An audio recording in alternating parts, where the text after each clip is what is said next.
बोलिए सद्गुरु देव की जय। प्रातः स्मरणीय विश्ववंदनीय संतों के सम्राट सद्गुरु कबीर साहिब जी के पावन चरण कमलों में त्रैवार बंदगी करते हुए सद्गुरु कबीर साहिब जी का जो मौलिक ग्रंथ रत्न बीजक है, जिसके 11 प्रकरण हैं, इन्हें हम अध्याय भी कह सकते हैं, प्रकरण भी कह सकते हैं। सद्गुरु कबीर साहिब जी का यह हिंडोला प्रकरण 10वां प्रकरण है और इसमें सद्गुरु कबीर साहिब जी यह बता रहे हैं कि जीव अनादि काल से, कब से ना कहिए, कब से, अनादि काल से, कोई पता नहीं, जब से ये संसार बना तो कब से बना कोई नहीं जानता है ना। इसको अनादि कह के ही इसका उत्तर यही है कि अनादि काल से बना और जब से बना है तब से हम शरीर धरते और छोड़ते आ रहे हैं और दुख भोगते आ रहे हैं। शरीर धारण करना यानी कि दुख भोगना, देह धरे को दंड तो सब काहू को हो, सबको दुख मिलता है, कष्ट मिलता है। इसलिए संत जन, गुरुजन, विवेकी जन घर को, परिवार को, धन को, संपत्ति को, मान सम्मान को, पद प्रतिष्ठा को, भोग ऐश्वर्य को, सबको त्याग करके साधना में, भजन में लग जाते हैं, गुरु के पास चले जाते हैं। क्योंकि सद्गुरु कबीर साहिब जी कह रहे हैं, आज 5वां दिन है इस हिंडोला को पढ़ते पढ़ते, और भी चर्चा जो पहले के पंक्तियों में आई है उस पर हम कर चुके हैं। अब चर्चा है आज सद्गुरु कबीर साहिब जी कह रहे हैं, खंड ब्रह्मांड खोज देखऊं, छूटत कित हूँ नाई, साधु संगति खोज देखऊं, जीव निस्तर कित जाए। सद्गुरु कबीर साहिब जी इसमें कह रहे हैं कि जीव यदि मुक्त हो जाएगा तो कहाँ जाएगा, ये बड़ा प्रश्न है लोगों का। जन्म मरण तो अच्छा लग रहा है उसको पता है, बिल्कुल जानकार हो गया है कि ये काम करूंगा तो एक ऐसा जन्म मिलेगा। कथाएं काफी होती रहती हैं, ये कर्म करने से इस फल की प्राप्ति होती है, उस कर्म को करने से उस फल की प्राप्ति होती है। लेकिन लोगों को जब बताया जाता है कि निष्काम कर्म करो, मोक्ष मिलेगा, कल्याण मिलेगा, आवागमन से मुक्ति मिलेगी, तो वो कहता है कि जब हम मुक्त हो जाएंगे तो कहाँ जाएंगे। आदमी क्योंकि जा आ रहा हमेशा इस खानी से उस खानी में। गीता में महाराज श्री कृष्ण कहते हैं कि आत्मा पुराने वस्त्र को, शरीर को त्याग देती है। जैसे हम नए वस्त्र धारण करते हैं, ऐसी आत्मा नया शरीर धारण कर लेती है। तो यही हम करते आए हैं। तो सत्संग से जो नहीं जुड़े हैं, सदगुरु के पास नहीं जाते हैं, वो कहते हैं कि भाई यदि तुम मुक्ति की चर्चा करते हो तो ये बताओ कि हम मुक्त होकर के कहाँ जाएंगे। तो इस पर आज सद्गुरु कबीर साहिब जी चर्चा कर रहे हैं कि मुक्त होकर के जीव कहाँ जाता है, ये बड़ा प्रश्न है। साहिब कहते साधु संगति खोज देखहु, हमें उपदेश कर रहे हैं कि साधु संतों की संगति में ये पता करो, जा करके पता करो, खोजो कि जीव निस्तर कित जाए। जब इसका मोक्ष हो जाता है, निर्वाण हो जाता है, केवल स्थिति में पहुंच जाता है, तो ये कहीं जाता आता नहीं है। ये जाने आने से हमको छुट्टी दिलाने के लिए सदगुरु के सत्संग में जाना है। अपने जीवन में, इस मानव जीवन में हमें जीव को मुक्त करना है। अनादिकाल से बंधा है शरीर में, ये प्रकृति के प्रपंच में पड़ा हुआ है। प्रकृति कैसी है, जड़ तत्व, और इसमें निर्माण, पुष्टि, विनाश, परिवर्तन, क्रिया लगी हुई है। एक रास्ता नहीं है। तो इस एक रास्ता में, एक रास्ता ना होने से संसार में हम बड़े दुखी होते हैं। शरीर बूढ़ा हो गया और रोग लग गया, कमजोर हो गया, एक दिन छूट जाएगा, सारा कमाया हुआ संपत्ति, घर परिवार सब छूट जाएगा। यही सब दुख तो है हमको, और क्या दुख है। साथी का, मित्र का, पति पत्नी का मन बदल गया, शासन अधिकार था वो छिन गया, यही सब हो रहा है प्रकृति के प्रपंच में। जब तक हम शरीर में हैं तब तक हमारे जीवन में यही सब घटनाएं, दुर्घटनाएं, अनुकूलताएं, प्रतिकूलताएं, जन्म मरण, रोग व्याधि, भूख प्यास, ठंडी गर्मी सब लगा है। हमको बड़ा दुख मिल रहा है। तो हम कहते हैं कि इस संसार से, इस शरीर से हमको सुख ही नहीं मिल रहा। आशा तो है सुख की, तो क्या करें उपाय। तो सदगुरु कबीर साहब जी कहते हैं कि सत्संग करो, भजन करो। लेकिन लोग कहते हैं कि हम सत्संग भजन करेंगे तो सत्संग भजन में हमारा मन लगता नहीं है, लेकिन हम दुख से मुक्त होना चाहते हैं। तो भाई ऐसा तो हो नहीं सकता है। बिना क्रिया के, बिना कर्म के हमें जब बंधन नहीं मिलता तो मुक्ति कैसे मिलेगी?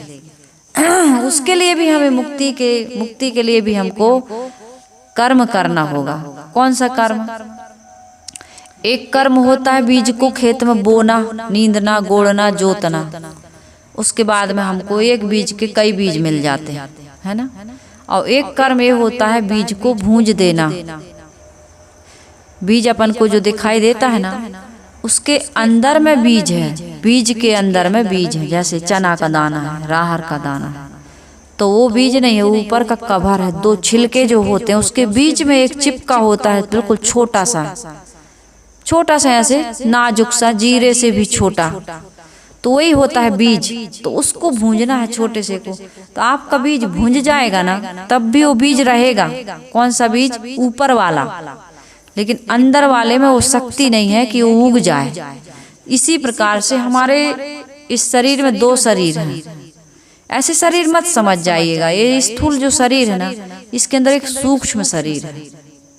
सूक्ष्म शरीर, उसके बारे में हमको पता नहीं। जैसे हम ऊपर से देख लेते हैं कि ये बीज है राहर का, उसके अंदर में जो तना है, जो छोटा सा बीज है, तना नहीं है। समझाने के लिए मैं कोई भी शब्द बोल रही हूँ। जो किसान है, जो जानते हैं, या नहीं जानते हो, नहीं हो किसान, तो कोई बीज होगा आपके घर में तो फोड़ के देखना। तो उसके अंदर में एक छोटा सा एक बाल के जैसे रहता है, तो उसको कहते हैं, मैं अभी कह रही हूँ सूक्ष्म शरीर, यानी सूक्ष्म, वही है बीज असली। तो उसको जला देने से वृक्ष नहीं होता है, पौधा नहीं होता है। इसी प्रकार से हमारे शरीर के अंदर में एक सूक्ष्म शरीर है जो हमको दिखाई नहीं देता है। इसको देखने वाले कौन है? संत जन है, मुनि जन है, ज्ञानी जन है। वो उसको देखते हैं। हमको तो केवल इसी स्थूल शरीर को देखना है और दिखाई दे रहा है, इसी में हम अटके हैं। अपने मन इंद्रियों में थोड़ी सी उत्तेजना हुई, बड़े हुए, जवान हुए, उत्तेजना आ गई, विचार बदल गए, विजाति घट से अंग मिलन की इच्छा हुई, शादी किए, विवाह किए, बाल बच्चे किए, फिर बाल बच्चों के बाल बच्चे आ गए, बड़ा मजा आ रहा है। खेल किए। जवानी में जिसने खेल खेला है वो बुढ़ापे में भी खेल ही खेलेगा। जवानी में अपने बच्चों के साथ खेला हो और बुढ़ापों में बच्चों के साथ खेल रहा। Time pass. उसके जीवन में इतनी सुवस्था और इतने अपने स्वरूप में उसे शांति या आनंद या डूबने की किसी ने रास्ता या सहमति या सलाह नहीं दी कि भाई तुम्हारा सुख तुम्हारे पास है, बाहर ना भटको। ये मन इंद्रियों की उत्तेजना को यदि रोक लेते हो तो तुम्हें अमर जीवन की प्राप्ति होगी। ये बीज मत बो, वासना का बीज मत बो। ये किसी ने नहीं बताया। वासना को जला दो। वासना को जलाना क्या है? यानी विवेक वैराग से, विचार से, गुरु भक्ति से, ध्यान से, चिंतन से, जिस भी साधन से आप वासना को यदि जीत लेते हो, यही है आग से भूंजना। तपस्या करना, साधना करना, त्याग वैराग से रहना, विवेक वैराग और गुरुवाणी को जीवन में धारण करना, यही तो आग है। एक काम वासना की आग को ज्ञान भक्ति विवेक वैराग की आग से शांत कर देना। इस समझाने के लिए कुछ शब्द बोल रही हूँ मैं, मतलब अपनी मन इंद्रियों को जीत लेना। आपने नहीं जीता जवानी में, सुबह अवस्था में नहीं जीता, बुढ़ापे में कैसे जीतोगे बताओ? जब बीज बो दिया, फसल बिल्कुल लहलहा के खड़ी है तो काटोगे नहीं? काटना तो पड़ेगा। तो मन इंद्रियों को हमने नहीं रोका। अब बुढ़ापे में बड़ी समस्या है, बाल बच्चों को खिलाना, उनकी जिम्मेदारी निभाना। आदमी समझता है बुढ़ापे में भजन करेंगे, यदि जवानी में उसने हिम्मत नहीं दिखाई, साहस नहीं किया, तो बुढ़ापे में और ज्यादा हिम्मत और साहस करनी पड़ती है। कैसे छोड़ के जाओगे परिवार को, बच्चों को, नाती पोतों को? अब शरीर में भी शक्ति नहीं है। कौन करेगा तुम्हारी सहायता, सेवा? जब तुम कुछ करने लायक थे तुमने किया नहीं, जो नहीं करना था वो किया, और जो करना था वो नहीं किया, तो कैसे तुम्हारा बाहर कहाँ चले जाओगे? बड़ी समस्या है लोगों की। और संसार में, परिवार में, शरीर में कहीं सुख भी नहीं मिल रहा। अब तो हारे हुए जुआड़ी की तरह केवल हाथ मल रहा। जीवन खत्म हुआ तो जीने का ढंग आया, और बुझ गई समा तो महफिल में रंग आया। गाड़ी निकल गई तब घर से चला मुसाफिर, मायूस हाथ मलता वापस वे रंग आया। चेहरा उतरा हुआ है, गाड़ी निकल गई अब। अरे मेरा रिजर्वेशन था यार, मेरी टिकट थी, मुझे वहाँ बहुत जरूरी जाना था। इधर की टिकट कैंसिल हो जाए, गाड़ी निकल जाए चलेगा, लेकिन वो गाड़ी नहीं निकलेगी। जिस दिन मौत आएगी लेने, वह घड़ी हरगिज न टाली जाएगी। जब तेरी डोली निकाली जाएगी, मौत आ जाएगी तो कुछ नहीं कर पाएगा। उस दिन मायूस होकर हाथ मलते हुए जाएगा। वो भजन में अभी सुना रही थी ना, आप लोगों को बता रही थी कि संग चले ना कौड़ी रे, फिर काहे को माथा फोड़ी। अरे संग चले ना कौड़ी रे, फिर काहे को माया जोड़ी। माया जोड़ने में लगे हैं, संग में कौड़ी नहीं जाएगी, और इसी माया के चक्कर में सबसे प्रीति तोड़ दी। जीवन मिला था सबके साथ बड़े प्रेम से, इस माया को लुटाओ अपनों का प्रेम जीतने के लिए, प्यार जीतने के लिए। गरीब हैं, दुखी हैं, दरिद्र हैं, पवित्र आत्मा है, कहीं कोई अच्छा कार्य हो रहा, अस्पताल बन रही, स्कूल बन रहा है, आश्रम बन रहे हैं, कोई ऐसी संस्थाएं खुल रही जहाँ से समाज के लोगों का, बहुत सारे लोगों का हित होगा। और जिनसे आपका कोई रिश्ता नाता संबंध नहीं है, उनको दे दो, आप वहाँ लगा दो। आप देखो आपका कितना पुण्य और परमार्थ बनता है, आप अमर हो जाओगे, आपका नाम चलेगा। ये जगह जगह जो संस्थाएं खुलती, नाम उनके चलते हैं कि नहीं चलते हैं बताओ? ऐसे हमारा और आपका भी नाम चलेगा, लेकिन हमने क्या किया? हमने ऐसा काम ही नहीं किया है, तो कहाँ से चलेगा हमारा बताओ? इसलिए हम सबको क्या करना चाहिए? भजन करना चाहिए, सुमरन करना चाहिए, तबे हमारे अंदर का सूक्ष्म शरीर, जिसको कहते हैं बीज वासना, वो जलेगी।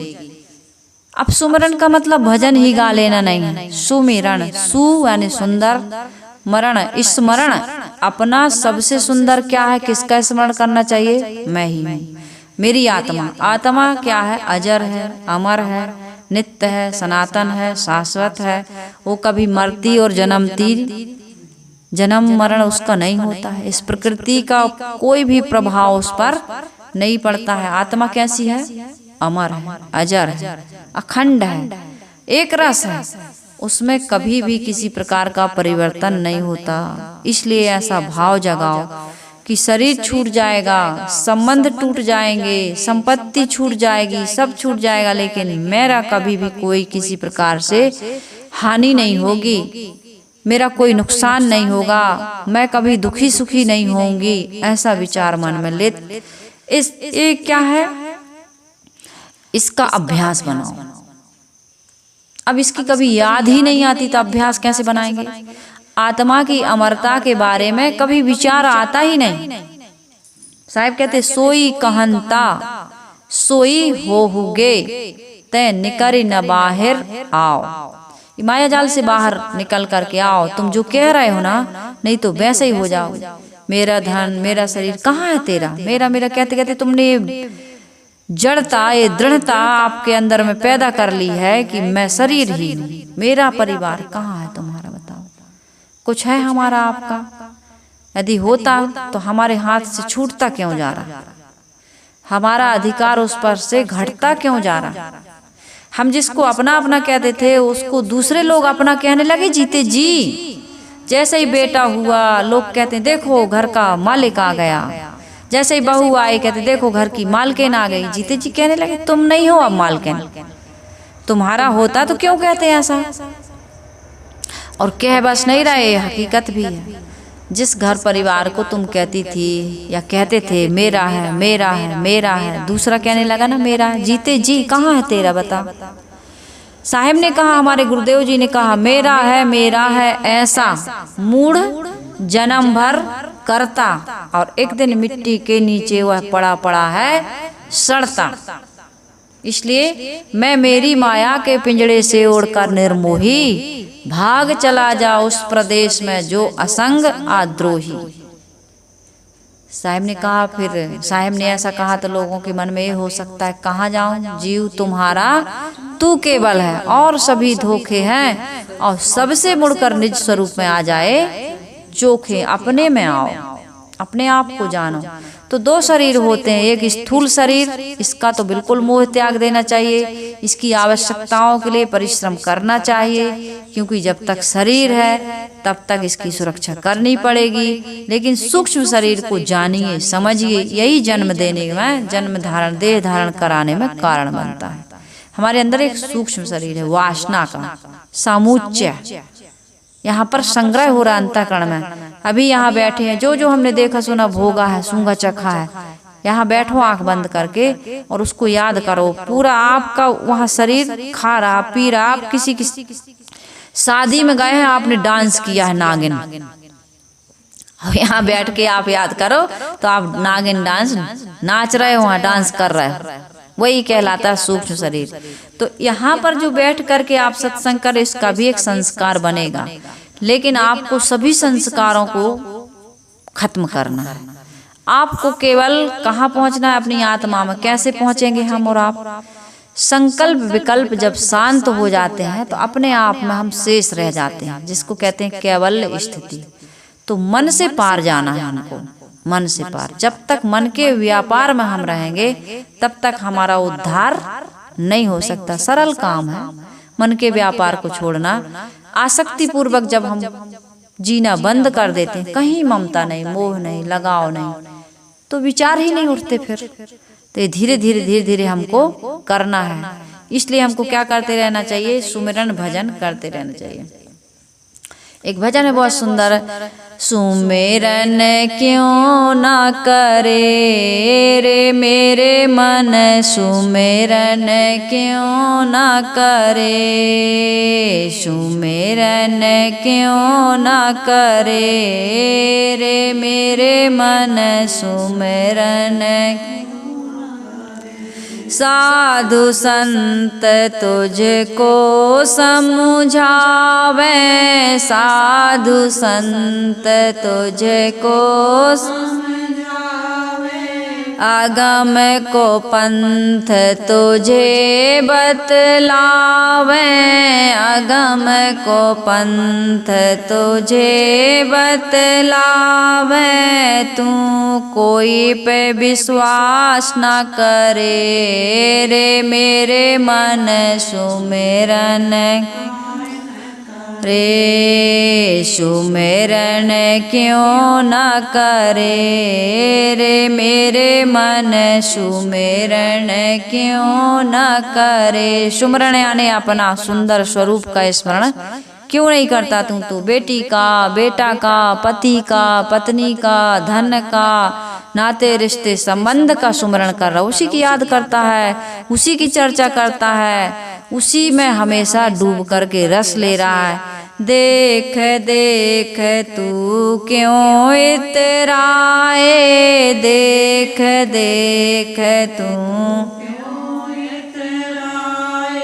जाने किस में तू भरमाए, जाने किस में तू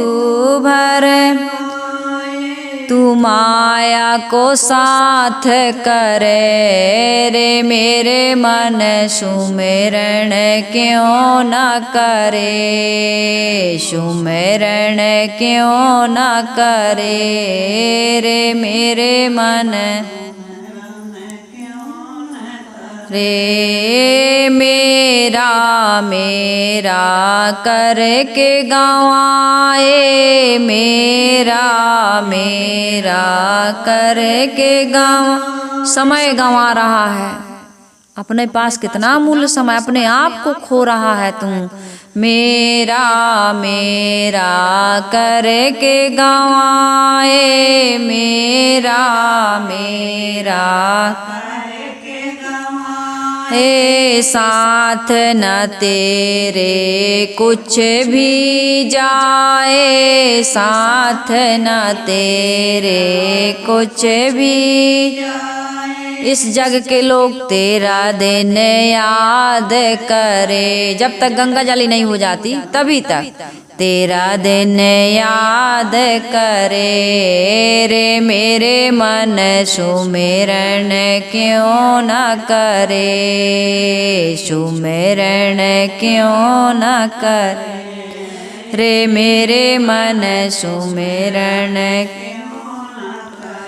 9-10 मास तुझे समझायो, 9-10 मास तुझे कौल करार तू करके आए, कौल करार तू 9-10 महीना जब माँ के गर्भ में था बड़ा कष्ट हुआ। तो कहते हैं जीव वहाँ भजन करता है, कहता है इतना दुख मिल रहा, अब इस संसार में शरीर में इस गर्भ में ना आना पड़े।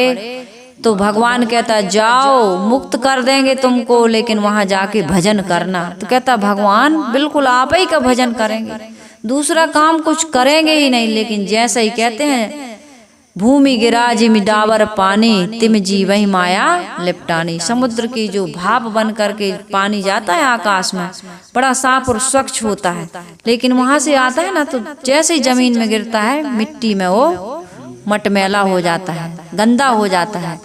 इसी प्रकार से जीव बिल्कुल शुद्ध है, पेवर है, लेकिन जैसे ही शरीर में आया, संसार में आया, ये तो कब से आया? लोगों को ये प्रश्न हो सकता अनादिकाल से। आप कब से इस माया में आए हैं? इसका समाधान यही है अनादिकाल। और इससे मुक्त कैसे होंगे? भजन करके, साधन करके, सुमरन करके, त्याग वैराग से, गुरु भक्ति से, सत्संग से, स्वाध्याय से, साधना से, संयम से, परहेज से, यही इसके साधन है। तो इसलिए भजन कह रहा है कि कौल करार करके तू आया, कौल करार तू करके अब टेढ़ी मेढ़ी चाल चले रे मेरे मन सुमिरन क्यों न करे, सुमिरन क्यों न करे रे मेरे मन।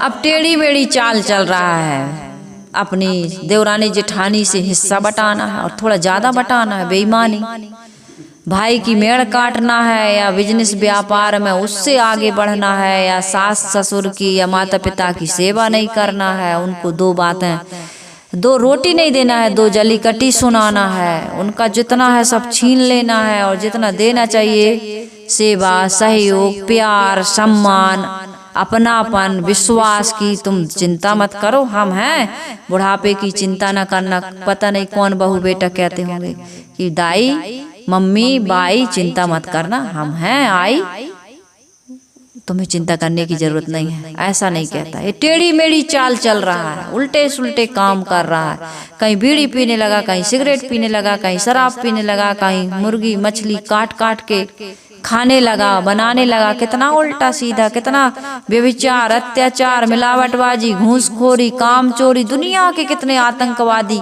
ये सब कर रहे हैं इस संसार में, स्वयं दुखी और दूसरों को दुख दे रहे हैं। ये तो टेढ़ी मेढ़ी चाल है, जबकि इंसान से बड़ा भगवान नहीं है इस पृथ्वी पर। यदि इंसान इंसानियत से जीना सीख जाए तो इस देश में, समाज में, राष्ट्र में, घर में, परिवार में, अपने जीवन में जो झगड़ा मचा हुआ है उसका समाधान सेकंडों में हो सकता है। बस हमें सुधारना है, अपने आप के आचरण को हम सुधार लें, मनवाणी कर्मों को सुधार लें तो कहीं दुख नहीं। अभी घर में झगड़ा हो रहा सास बहू का, यदि प्रेम से बोलना सीख जाएं, प्रेम से बात करने लगे, एक दूसरे का मिल बांट के खाने लगे, एक साथ एक थाली में भोजन करने लगे, तो बताओ कहाँ नरक है, स्वर्ग बस जाएगा कि नहीं? अब भी कर सकते हैं हम, इसी क्षण कर सकते हैं। 10 साल हो गए, 20 साल हो गए, भाई भाई का विवाद चल रहा है, बातचीत नहीं हो रही। अभी छोटा भाई बड़ा भाई कोई भी जाके माफी मांग ले और वो भी माफ कर दे। कितने लोग माफ नहीं करते, कहते हैं मगरमच्छ के आंसू हमें न दिखाओ, ऐसा कह देते हैं, दिल तोड़ देते हैं। दूसरे की भावना यदि पवित्र हो गई है तो उसको, हमारी भावना पवित्र नहीं है तो हम उस भाव में नहीं देख पाते हैं। तो ऐसी टेढ़ी मेढ़ी चाल चलते हैं। इसलिए भजन कह रहा है कि मेरे मन सुमरन क्यों न करे। सतगुरु का जहाँ डेरा लगा हुआ है वो दूसरा देश है। इस संसार में रहते हुए भी वो इस संसार में नहीं रहते।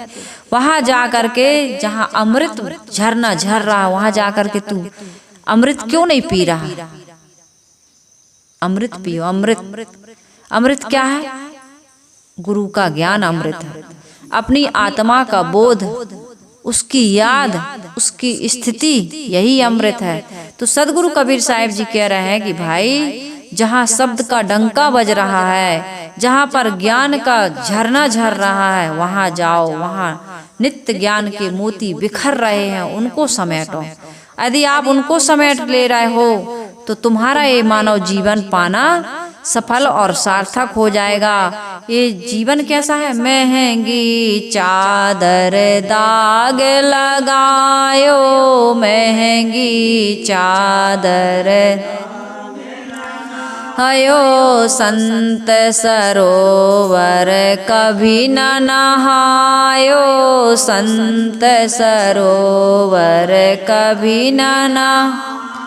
फिर जन्म की भेंट चढ़े रे, मेरे मन सुमिरन क्यों न करे, सुमिरन क्यों न करे, क्यों न करे। अब क्या होगा? मैली चादर में दाग, आपकी महंगी चादर में जो हमने दाग लगाई है, तो कहाँ जाएंगे? जन्म की भेंट चढ़े, पता नहीं कौन सी जन्म में देह धारण करना पड़ेगा, कौन सा। मनुष्य भी बन जाओगे तो कहाँ सुख है? बताओ कितना सुख मिला मानव जीवन में, कितना सुख मिला। आकलन करके देखा हम, सुख नहीं दुख ज्यादा मिला। तो इसलिए सदगुरु कबीर साहिब जी यहाँ इस हिंडोला प्रकरण में हमें समझा रहे हैं। क्या समझा रहे हैं?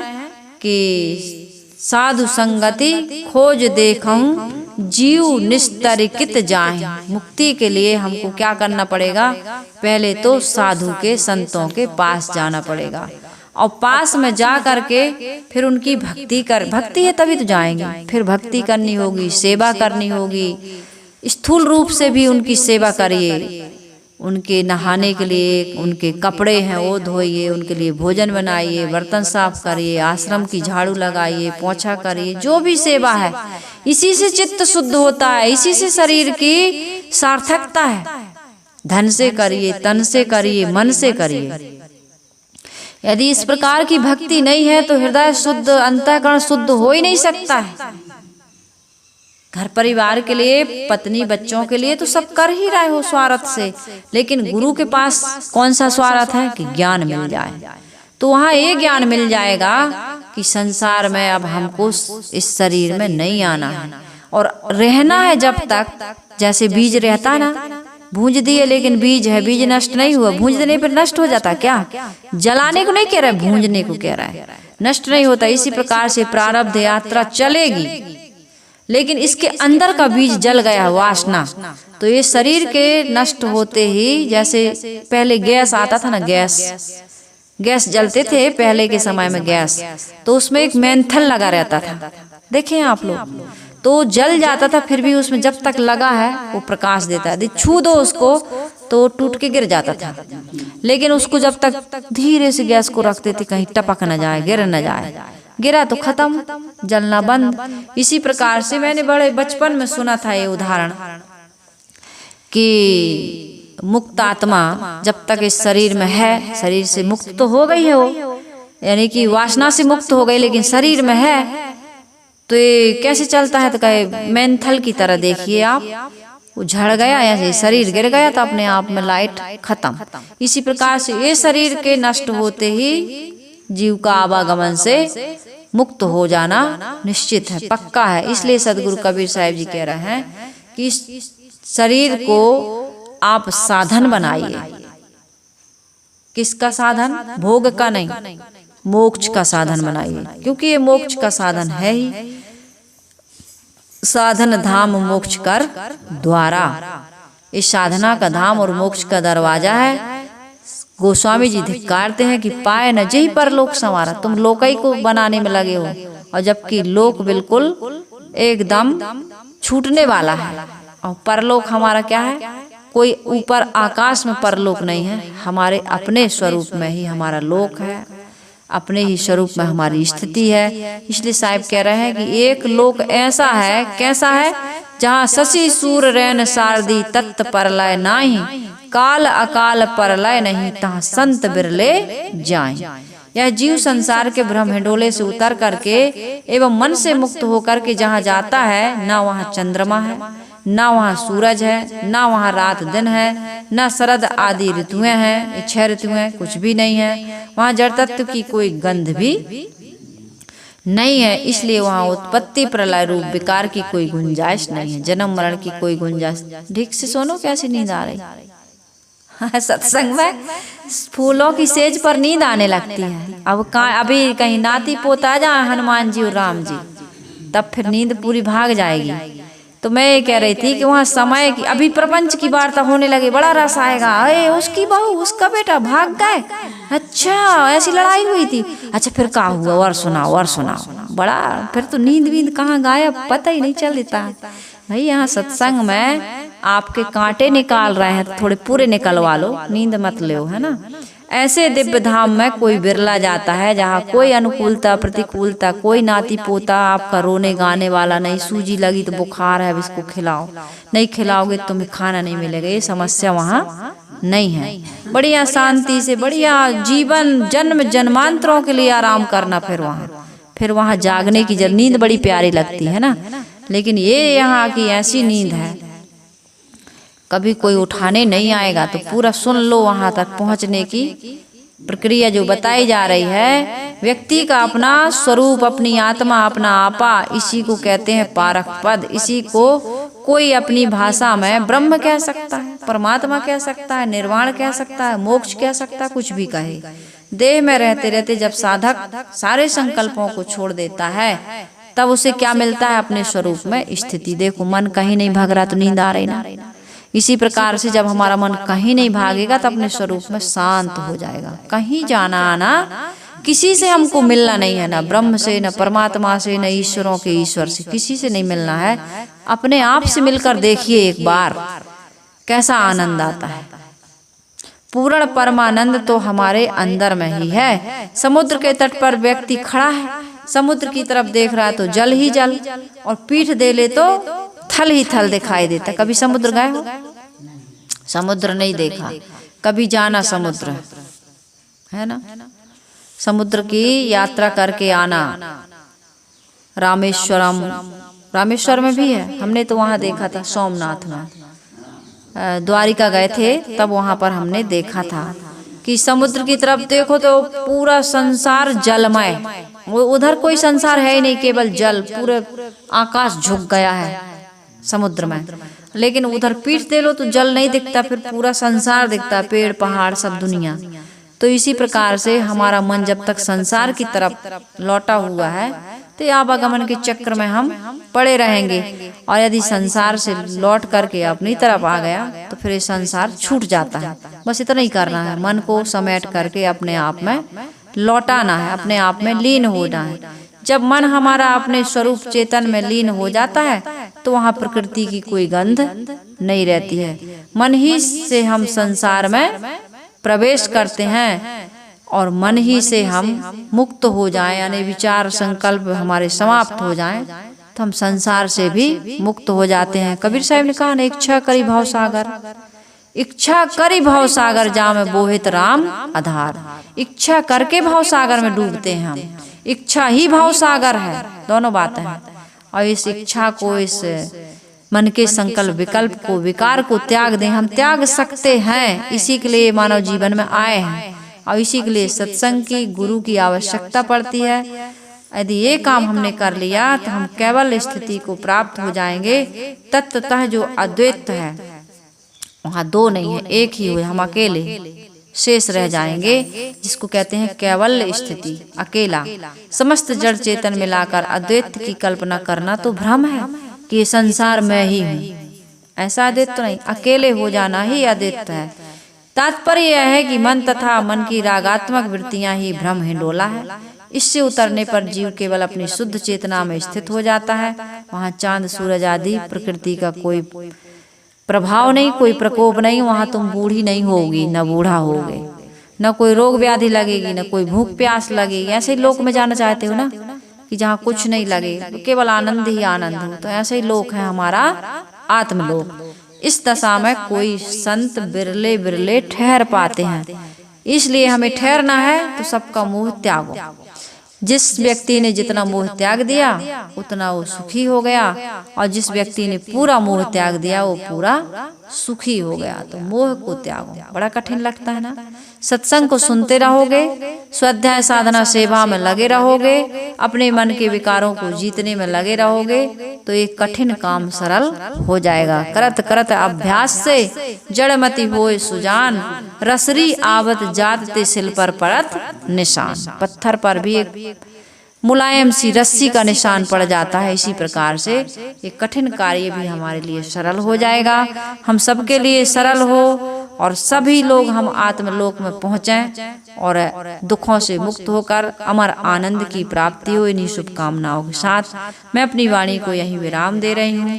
सुनने वाले सभी श्रोताओं से निवेदन है कि आप इन विचारों को कबीर आश्रम देवरी से नहीं सुन रहे हैं, बल्कि आप सुमेधा साहेब शॉर्ट चैनल से सुन रहे हैं। आप थोड़ा सा चेक करिए, और इस चैनल सुन तो रहे हैं लेकिन आप सब्सक्राइब नहीं किए हैं, इसलिए इस चैनल को आप सब्सक्राइब कर लीजिए। आप दूसरे चैनल से सुन रहे हैं, आप मेरे विचार सुनते रहते हैं इसलिए पता नहीं चलता है आप किस चैनल से सुन रहे हैं। कई लोग कह रहे हैं कि हम इसी से सुन रहे हैं, आप उससे नहीं सुन रहे। भाई नीचे आप देखिए किस